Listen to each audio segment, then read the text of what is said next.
Greetings, Doomers. This series is going to cover the First World War in an Iran-Shahri context as it actually unfolded, without the mythology, without the misconceptions, and without the propaganda about the events that occurred during the conflict used as political capital to advance a certain agenda. Get ready for the shooting, the bombing, the gassing, and the trenches. Get ready for the battlefronts, the ethnic cleansings and genocides, the dislocations and the war crimes. Get ready for the diseases and the famines. Get ready for the struggles for national survival, the struggles to exist as a separate and sovereign nation, the aspirations of the great powers to preserve their empires, and the aspirations of small nations to become great powers, either to return to their bygone glory or become great powers for the first time in their history. Get ready for the conflict which still scars the world to this day. Get ready for the conflict that still hasn't had its chapter in world history closed. Get ready for the conflict that permanently changed the world, either for the best or for the worst, depending on who you are.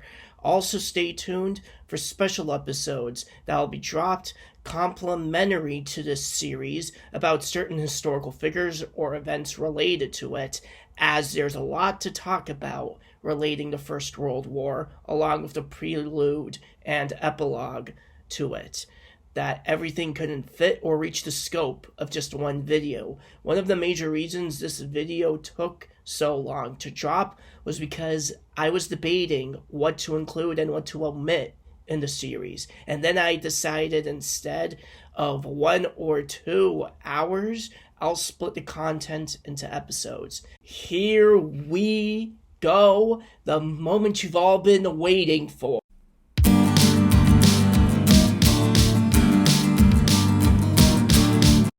As I'm speaking to you in 2022, the global political landscape's beset by the following circumstances.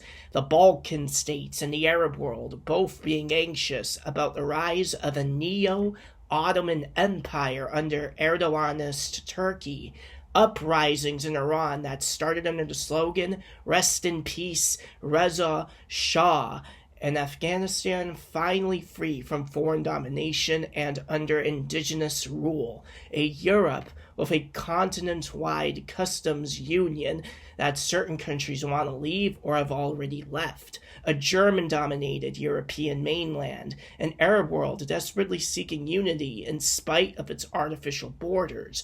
An Islamic world seeking to overcome its sectarianism and divisions and unite into one community. Conflict in Palestine, a Putinist Russia that's super aggressive in reaction to being surrounded by militarily hostile neighbors thanks to NATO, and that's currently at war in Ukraine, a bona fide mutual alliance system between multiple nations in spite of the other illogic and complications that come with that, a supranational organization known as the United Nations, America still being the de facto arbiter of international politics, even though its influence has waned as of late, the renewal of hostilities between Turks and Armenians, as well as Turks and Kurds, the Kurds seeking territorial and political unity in spite of the artificial borders drawn up for their community.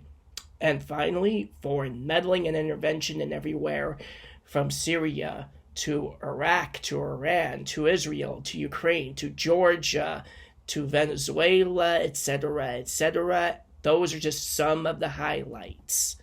On the eve of the Armistice Day of 2018, marking the 100th anniversary of the end of World War I, French President Emmanuel Macron gave the following statement. Nationalism is a betrayal of patriotism.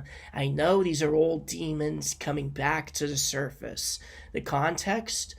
Alt-right movements were rising in popularity in Europe on the eve of the Armistice Day of 2018, much to the dismay of European liberals.